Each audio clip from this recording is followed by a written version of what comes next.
Karnataka insight ಚಾನಲ್ನ ಎಲ್ಲ ವೀಕ್ಷಕರಿಗೂ ಮತ್ತೊಮ್ಮೆ ಸ್ವಾಗತ. ಸ್ನೇಹಿತರೆ, ಮತದಾರರ ಪಟ್ಟಿ ವಿಶೇಷ ಸಮಗ್ರ ಪರಿಷ್ಕರಣೆಯ ಕರಡು ಮತದಾರರ ಪಟ್ಟಿ ಬಿಡುಗಡೆಯಾಗಿದೆ. ಡ್ರಾಫ್ಟ್ ವೋಟರ್ ಲಿಸ್ಟ್ ನೋಡಿ ಅನೇಕರು ಆತಂಕಪಟ್ಟಿದ್ದಾರೆ. ಲಕ್ಷಾಂತರ ಮಂದಿಯ ಹೆಸರು ಈ ಪಟ್ಟಿಯಿಂದ ಮಿಸ್ ಆಗಿದೆ. ಕರಡು ಮತದಾರರ ಪಟ್ಟಿ ನೋಡೋದು ಹೇಗೆ, ಅಲ್ಲಿ ನಿಮ್ಮ ಹೆಸರು ಇಲ್ಲ ಅಂದರೆ ಏನು ಮಾಡಬೇಕು, ಹೊಸದಾಗಿ ಫಾರ್ಮ್ 6 ಸಲ್ಲಿಸೋದು ಹೇಗೆ ಎಂಬ ಎಲ್ಲ ವಿವರಗಳನ್ನು ಈ ವಿಡಿಯೋದಲ್ಲಿ ನೋಡೋಣ. ಅದಕ್ಕೂ ಮುನ್ನ ದಯವಿಟ್ಟು ನಮ್ಮ ಕರ್ನಾಟಕ ಇನ್ಸೈಟ್ ಚಾನಲನ್ನು ಸಬ್ಸ್ಕ್ರೈಬ್ ಮಾಡಿ, ಹಾಗೆಯೇ ಬೆಲ್ ಐಕಾನ್ ಕ್ಲಿಕ್ ಮಾಡಿ. ಸ್ನೇಹಿತರೆ, ಮೊದಲಿಗೆ ಆನ್ಲೈನ್ನಲ್ಲಿ ಡ್ರಾಫ್ಟ್ ವೋಟರ್ಸ್ ಲಿಸ್ಟ್ ನೋಡೋದು ಹೇಗೆ ಎಂಬುದನ್ನು ತಿಳಿಯೋಣ.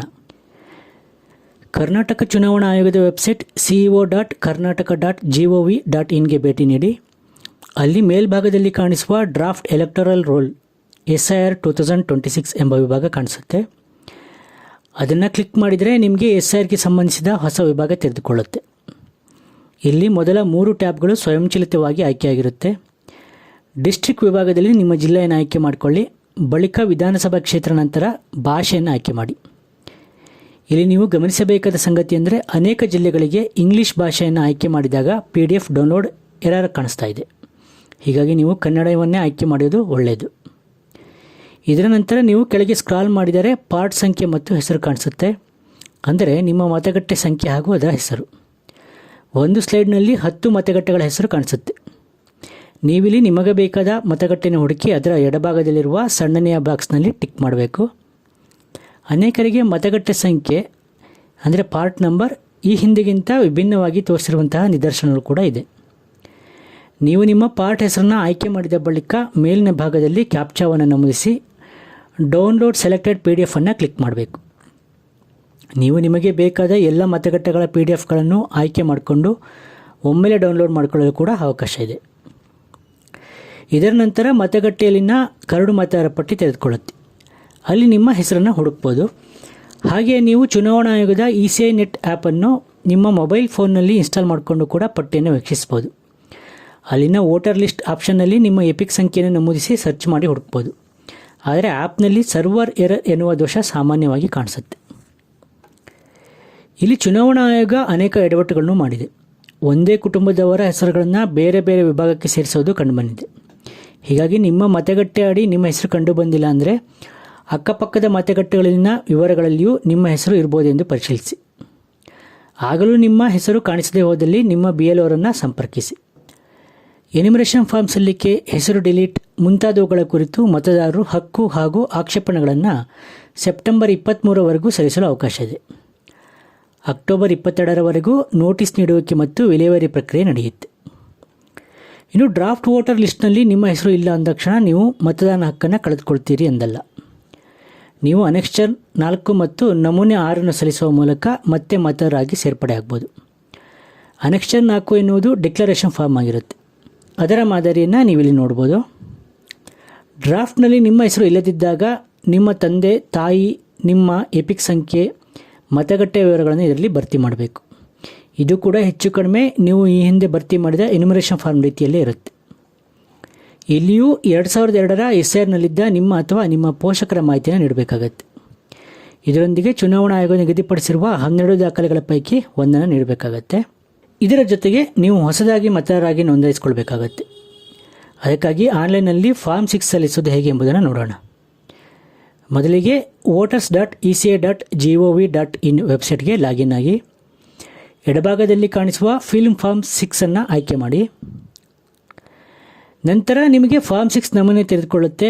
ಇಲ್ಲಿ ಬೇಕಾದರೆ ಕನ್ನಡ ಭಾಷೆಯನ್ನು ಆಯ್ಕೆ ಮಾಡ್ಕೊಳ್ಳಬಹುದು ಅಥವಾ ಇಂಗ್ಲೀಷ್ನಲ್ಲಿ ಕೂಡ ನೀವು ಫಿಲ್ ಮಾಡ್ಬೋದು. ಫಾರ್ಮ್ನ ಮೊದಲ ಭಾಗದಲ್ಲಿ ರಾಜ್ಯ, ಜಿಲ್ಲೆ ಮತ್ತು ವಿಧಾನಸಭಾ ಕ್ಷೇತ್ರವನ್ನು ಆಯ್ಕೆ ಮಾಡಿ ನೆಕ್ಸ್ಟ್ ಬಟನನ್ನು ಒತ್ತಿ. ಎರಡನೇ ವಿಭಾಗದಲ್ಲಿ ವೈಯಕ್ತಿಕ ವಿವರಗಳನ್ನು ದಾಖಲಿಸಬೇಕು. ಇಲ್ಲಿ ನಿಮ್ಮ ಫಸ್ಟ್ ನೇಮ್, ಸರ್ನೇಮ್ ಇದ್ದರೆ ಅದನ್ನು ಟೈಪ್ ಮಾಡಿ. ನಂತರ ಪಾಸ್ಪೋರ್ಟ್ ಅಳತೆಯ ಫೋಟೋವನ್ನು ಅಪ್ಲೋಡ್ ಮಾಡಬೇಕಾಗತ್ತೆ. ಮೂರನೇ ವಿಭಾಗದಲ್ಲಿ ನೀವು ಗುರುತಿಸಲು ಬಯಸಿರುವ ನಿಮ್ಮ ಸಂಬಂಧಿಯ ವಿವರಗಳನ್ನು ತಿಳಿಸಬೇಕು. ತಂದೆ, ತಾಯಿ, ಪತಿ ಅಥವಾ ಪತ್ನಿ ಎಂಬ ಆಯ್ಕೆಗಳಿದೆ. ಯಾರೂ ಇಲ್ಲಂದಾದಲ್ಲಿ ಅದಕ್ಕೂ ಕೂಡ ಆಯ್ಕೆಯನ್ನು ನೀಡಲಾಗಿದೆ. ಬಳಿಕ ನಿಮ್ಮ ಮೊಬೈಲ್ ಫೋನ್ ನಂಬರ್ ಮತ್ತು ಇಮೇಲ್ ವಿಳಾಸವನ್ನು ನಮೂದಿಸಬೇಕು. ಅದರ ಕೆಳಗೆ ಆಧಾರ್ ವಿವರವನ್ನು ಕೇಳಲಾಗಿದೆ. ಆಧಾರ್ ಸಂಖ್ಯೆ ಇಲ್ಲವೆಂದರೆ ಎರಡನೇ ಆಯ್ಕೆಯನ್ನು ಟಿಕ್ ಮಾಡ್ಬೋದು. ನಂತರದ ವಿಭಾಗದಲ್ಲಿ ನೀವು ಪುರುಷ, ಮಹಿಳೆ ಅಥವಾ ತೃತೀಯ ಲಿಂಗಿಯ ಎಂಬುದನ್ನು ಟಿಕ್ ಮಾಡಬೇಕಾಗತ್ತೆ. ನಿಮ್ಮ ಬರ್ತ್ ಡೇಟ್ ವಿವರವನ್ನು ನಮೂದಿಸಿ.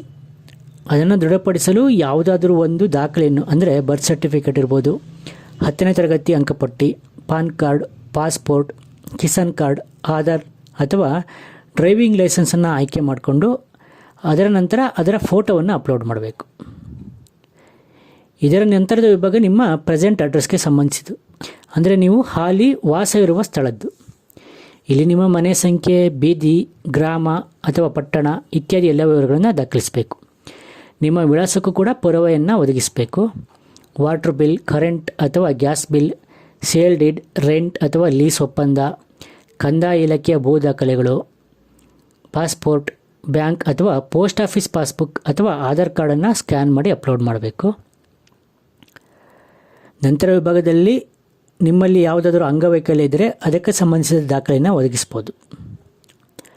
ಇದರ ನಂತರ ನಿಮ್ಮ ಕುಟುಂಬದಲ್ಲಿ ಈಗಾಗಲೇ ಮತದಾರರ ಪಟ್ಟಿಯಲ್ಲಿರುವ ಯಾರದ್ದಾದರೂ ಹೆಸರು ಅಥವಾ ಅವರ ಎಪಿಕ್ ಸಂಖ್ಯೆಯನ್ನು ಉಲ್ಲೇಖಿಸಬೇಕು. ಇಲ್ಲಿ ತಂದೆ, ತಾಯಿ, ಪತಿ ಅಥವಾ ಪತ್ನಿ ಆಯ್ಕೆಯನ್ನು ನೀಡಲಾಗಿದೆ. ಇದರ ನಂತರದ ಹಂತ ಡಿಕ್ಲರೇಷನ್ ಫಾರ್ಮ್. ಇದು ಭಾಳ ಮುಖ್ಯವಾಗಿರುತ್ತೆ. ಇಲ್ಲಿ ನೀವು SIR ಎನ್ಯುಮರೇಷನ್ ಫಾರ್ಮ್ನಲ್ಲಿ ನೀಡಿದಂತೆ ಇಲ್ಲಿಯೂ ವಿವರವನ್ನು ನೀಡಬೇಕಾಗತ್ತೆ. 2002ರ SIRನಲ್ಲಿ ನಿಮ್ಮ ಹೆಸರಿದ್ದರೆ ಅದನ್ನು ಆಯ್ಕೆ ಮಾಡಿ ವಿವರವನ್ನು ಸಲ್ಲಿಸಬೇಕು. ಇಲ್ಲದಿದ್ದರೆ ನಿಮ್ಮ ತಂದೆ, ತಾಯಿ, ಅಜ್ಜ ಅಥವಾ ಅಜ್ಜಿಯ ಹೆಸರಿದ್ದರೆ ಅವರ ವಿವರವನ್ನು ನಮೂದಿಸಲು ಅವಕಾಶ ನೀಡಲಾಗಿದೆ. ನಿಮ್ಮ ಯಾವ ಪೋಷಕರ ಹೆಸರು 2002ರ SIRನಲ್ಲಿ ಇರಲಿಲ್ಲ ಅಂದಾದರೆ ಅದರ ಆಯ್ಕೆಯನ್ನು ಕೂಡ ಮಾಡಿಕೊಳ್ಬೋದು. ನಂತರ ನೀವು ನೀಡಿರುವ ವಿವರಗಳು ಸರಿಯಾಗಿವೆ ಎಂಬ ಘೋಷಣೆಯನ್ನು ಮಾಡಬೇಕಾಗತ್ತೆ. ನಿಮ್ಮ ಗ್ರಾಮ, ರಾಜ್ಯ, ಜಿಲ್ಲೆಯ ವಿವರ ಮತ್ತು ನಿಮ್ಮ ಈಗಿನ ವಿಳಾಸದಲ್ಲಿ ಯಾವಾಗಿನಿಂದ ವಾಸವಾಗಿದ್ದೀರಿ ಎಂಬ ಮಾಹಿತಿಯನ್ನು ನೀಡಬೇಕು. ಕೊನೆಯಲ್ಲಿ ಕ್ಯಾಪ್ಚಾವನ್ನು ಎಂಟರ್ ಮಾಡಿ OTPಯನ್ನು ಪಡೆಯಿರಿ. ಅದು ನೀವು ದಾಖಲಿಸಿದ ಮೊಬೈಲ್ ಸಂಖ್ಯೆಗೆ ಬರುತ್ತೆ. OTPಯನ್ನು ಎಂಟರ್ ಮಾಡಿ ನಂತರ ಒಮ್ಮೆ ಪ್ರಿವ್ಯೂ ಬಟನ್ ಒತ್ತಿ. ನಿಮ್ಮ ಎಲ್ಲ ವಿವರಗಳು ಸರಿಯಾಗಿವೆ ಎಂಬುದನ್ನು ಚೆಕ್ ಮಾಡಿ ನಂತರ ಸಬ್ಮಿಟ್ ಕೊಡಿ. ಕೊನೆಯಲ್ಲಿ ಸ್ಕ್ರೀನ್ ಮೇಲೆ ಬರುವ ರೆಫರೆನ್ಸ್ ಸಂಖ್ಯೆಯನ್ನು ನೋಟ್ ಮಾಡಿಕೊಳ್ಳಿ. ಇದು ಭಾಳ ಮುಖ್ಯವಾಗಿರುತ್ತೆ. ಎನ್ಯುಮರೇಷನ್ ಫಾರ್ಮ್ ನೀಡಿದ್ದರೂ ಕಾರಣಾಂತರದಿಂದ ನಿಮ್ಮ ಹೆಸರು ಡ್ರಾಫ್ಟ್ ವೋಟರ್ ಲಿಸ್ಟ್ನಲ್ಲಿ ಬಂದಿಲ್ಲ ಎಂದಾದರೆ ನಿಮಗೆ ಚುನಾವಣಾ ಆಯೋಗದಿಂದ ನೋಟಿಸ್ ಬರುವ ಸಾಧ್ಯತೆ ಇರುತ್ತೆ. BLOಗಳು ಇದನ್ನು ನಿಮ್ಮ ಮನೆಗೆ ತಲುಪಿಸ್ತಾರೆ. 2 ಬಾರಿ ಅವರು ನಿಮಗೆ ನೋಟಿಸನ್ನು ತಲುಪಿಸುವ ಪ್ರಯತ್ನ ಮಾಡ್ತಾರೆ. ನಿಮಗೆ ನಿಗದಿತ ದಿನಾಂಕದಂದು ಹಾಜರಾಗಲು ಸಾಧ್ಯವಾಗದೇ ಇದ್ದಾಗ 1 ಬಾರಿ ಸಮಯ ಬದಲಾವಣೆ ಮಾಡಿಕೊಳ್ಬೋದು. ಆದರೆ ಸಮಸ್ಯೆ ಇರುವ ಮತದಾರರು ERO ಅಥವಾ AERO ಮುಂದೆ ವಿಚಾರಣೆಗೆ ಹಾಜರಾಗಲೇಬೇಕಾಗತ್ತೆ. ನೀವು ಆನ್ಲೈನ್ನಲ್ಲಿ ಹೊಸದಾಗಿ ದಾಖಲೆಗಳನ್ನು ಸಲ್ಲಿಸಿದ್ದರೂ ನೀವು ಹಾಜರಾಗೋದು ಅನಿವಾರ್ಯ. ನಿಮಗೆ ನೀಡುವ ನೋಟಿಸ್ನಲ್ಲಿ QR ಕೋಡ್ ಇರುತ್ತೆ. ಇದರ ಮೂಲಕ ನೀವು ನಿಮ್ಮ ವಿವರಗಳನ್ನು ಪರಿಶೀಲಿಸಿಕೊಳ್ಬೋದು. ಇದರಲ್ಲಿ ಒಂದು ಪ್ರತಿಯನ್ನು ಸಹಿ ಮಾಡಿ BLOಗೆ ಮರಳಿಸಬೇಕು. ಇನ್ನೊಂದನ್ನು ನೀವು ಇರಿಸ್ಕೊಳ್ಬೇಕು. ವಿಚಾರಣೆ ವೇಳೆ ಅಗತ್ಯ ದಾಖಲೆಗಳ ಜೊತೆ ಸ್ವೀಕೃತಿ ಪತ್ರ ಮತ್ತು ನೀವು ಭರ್ತಿ ಮಾಡಿದ ಎನ್ಯುಮರೇಷನ್ ಫಾರ್ಮ್ನ ಇನ್ನೊಂದು ಪ್ರತಿಯನ್ನು ಇರಿಸ್ಕೊಳ್ಳಿ. ಜೊತೆಗೆ ಚುನಾವಣಾ ಆಯೋಗ ನಿಗದಿಪಡಿಸುವ ದಾಖಲೆಗಳಲ್ಲಿ ಕನಿಷ್ಠ ಒಂದನ್ನು ಕೊಂಡೊಯ್ಯಿರಿ. ನಿಮ್ಮ ಎಲಿಜಿಬಿಲಿಟಿಯನ್ನು ಮತ್ತು ದಾಖಲೆಗಳನ್ನು ERO ಪರಿಶೀಲಿಸ್ತಾರೆ. ಹಿಂದಿನ SIR ವಿವರಕ್ಕೆ ಲಿಂಕ್ ಮಾಡಲು ಸಾಧ್ಯವಾಗದವರು ತಮ್ಮ ಅರ್ಹತೆಯನ್ನು ಸಾಬೀತುಪಡಿಸಬೇಕಾಗತ್ತೆ.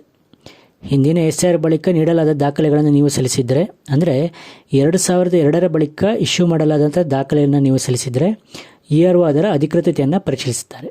ನಂತರ ಅದನ್ನು ಜಿಲ್ಲಾ ಚುನಾವಣಾ ಅಧಿಕಾರಿಗೆ ಕಳಿಸ್ತಾರೆ. ನೀವು ನಿಮ್ಮ ಅರ್ಹತೆಯನ್ನು ಸಾಬೀತುಪಡಿಸಲು ವಿಫಲರಾದರೆ, ಅಂದರೆ ನೀವು ನೀಡಿದ ದಾಖಲೆ ಪುರಾವೆ ತೃಪ್ತಿದಾಯಕವಾಗಿಲ್ಲ ಎಂದರೆ ನಿಮ್ಮ ಅರ್ಜಿಯನ್ನು ಆಯೋಗ ತಿರಸ್ಕರಿಸಬಹುದು. ಆಗ ನಿಮಗೆ ಮತ್ತೆ ಮೇಲ್ಮನವಿ ಸಲ್ಲಿಸಲು ಕಾನೂನುಬದ್ಧ ಅವಕಾಶ ಇರುತ್ತೆ. ನೀವು 15 ದಿನಗಳ ಒಳಗಾಗಿ ಜಿಲ್ಲಾ ಮ್ಯಾಜಿಸ್ಟ್ರೇಟ್ ಅಥವಾ ಜಿಲ್ಲಾಧಿಕಾರಿಗೆ ಮೊದಲ ಮೇಲ್ಮನವಿಯನ್ನು ಸಲ್ಲಿಸಬಹುದು. ನಂತರವೂ ನಿಮ್ಮ ಪ್ರಯತ್ನ ವಿಫಲವಾದರೆ 30 ದಿನಗಳ ಒಳಗೆ ಮುಖ್ಯ ಚುನಾವಣಾ ಅಧಿಕಾರಿಗೆ ನೇರವಾಗಿ 2ನೇ ಮೇಲ್ಮನವಿಯನ್ನು ಸಲ್ಲಿಸಬಹುದು.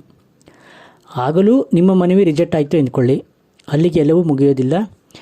SIRನ ಎಲ್ಲ ಪ್ರಕ್ರಿಯೆ ಮುಗಿದು ಫೈನಲ್ ಲಿಸ್ಟ್ ಹೊರಬಂದ ಬಳಿಕವೂ ನೀವು ಫಾರ್ಮ್ 6ಅನ್ನು ಸಲ್ಲಿಸಿ ಮತ್ತೆ ಮತದಾರರಾಗಿ ಸೇರ್ಪಡೆಯಾಗಲು ಅವಕಾಶ ಇರುತ್ತೆ. ಹಾಗೆಯೇ ನಿಮ್ಮ ಹೆಸರು ಕರಡು ಮತದಾರರ ಪಟ್ಟಿಯಲ್ಲಿದ್ದರೂ ವಿವರ ತಪ್ಪಿದ್ದರೆ ನೀವು ಕಾಯುವ ಅಗತ್ಯ ಇಲ್ಲ. ನಿಮ್ಮ ಹೆಸರು, ವಿಳಾಸ, ಜನ್ಮ ದಿನಾಂಕ ಅಥವಾ ಇನ್ಯಾವುದೇ ತಪ್ಪು ಕಂಡು ಬಂದರೆ ಈ ಅವಧಿಯಲ್ಲಿಯೇ ಫಾರ್ಮ್ 8ಅನ್ನು ಸಲ್ಲಿಸಿ ತಿದ್ದುಪಡಿಗೆ ಮನವಿ ಮಾಡಬಹುದು. ಹಾಗೆಯೇ ವಿಳಾಸ ಬದಲಾವಣೆ, ಕಳೆದು ಹೋದ ಎಪಿಕ್ ಕಾರ್ಡ್ಗೆ ಬದಲಿ ಕಾರ್ಡ್ ಮುಂತಾದವುಗಳಿಗೂ ಅರ್ಜಿಯನ್ನು ಸಲ್ಲಿಸಬಹುದು. ಸೆಪ್ಟೆಂಬರ್ 23ರವರೆಗೂ ಕ್ಲೇಮ್ಸ್ ಮತ್ತು ಅಬ್ಜೆಕ್ಷನ್ ಸಲ್ಲಿಸಲು ಅವಕಾಶ ಇರುತ್ತೆ. ಡ್ರಾಫ್ಟ್ ಪಟ್ಟಿಯಲ್ಲಿರುವ ತಪ್ಪುಗಳನ್ನು ಸರಿಪಡಿಸಲು ಆ ಥರ ಬೇಡ. ಅಕ್ಟೋಬರ್ನಲ್ಲಿ ಅಂತಿಮ ಮತದಾರರ ಪಟ್ಟಿ ಪ್ರಕಟವಾದ ಬಳಿಕವೂ ನೀವು ತಿದ್ದುಪಡಿಗೆ ಫಾರ್ಮ್ 8ಅನ್ನು ಸಲ್ಲಿಸಬಹುದು. ಸ್ನೇಹಿತರೆ, ನಿಮ್ಮ ಹೆಸರು ಕರಡು ಮತದಾರರ ಪಟ್ಟಿಯಲ್ಲಿದೆಯೇ ಅಥವಾ ಇಲ್ಲವೇ? ಯಾವ ಕಾರಣಕ್ಕೆ ನಿಮ್ಮ ಹೆಸರನ್ನು ಕೈಬಿಡಲಾಗಿದೆ ಎಂದು ತಿಳಿದಿದೆಯೇ? ಒಂದು ವೇಳೆ ನಿಮ್ಮ ಹೆಸರು ಪಟ್ಟಿಯಲ್ಲಿ ಇಲ್ಲ ಎಂದಾದರೆ ಏನು ಮಾಡಬೇಕು ಎನ್ನುವುದನ್ನು ಈ ವಿಡಿಯೋ ಮೂಲಕ ತಿಳಿದುಕೊಂಡಿದ್ದೀರಿ ಎಂದು ಭಾವಿಸ್ತೇವೆ. ನಿಮ್ಮ ಅನಿಸಿಕೆಗಳನ್ನು ಕಾಮೆಂಟ್ ಮೂಲಕ ಹಂಚಿಕೊಳ್ಳಿ ಮತ್ತು ಈ ವಿಡಿಯೋವನ್ನು ಸಾಧ್ಯವಾದಷ್ಟು ಜನರೊಂದಿಗೆ ಶೇರ್ ಮಾಡಿ. ಹಾಗೆ ಇಂಥ ಉಪಯುಕ್ತ ಮಾಹಿತಿಗಳನ್ನು ಪಡೆಯಲು ನಮ್ಮ ಕರ್ನಾಟಕ ಇನ್ಸೈಟ್ ಚಾನಲನ್ನು ಸಬ್ಸ್ಕ್ರೈಬ್ ಮಾಡುವಂತೆ ಅವರಿಗೂ ತಿಳಿಸಿ. ಮುಂದಿನ ವಿಡಿಯೋದಲ್ಲಿ ಮತ್ತೆ ಸಿಗೋಣ. ನಮಸ್ಕಾರ.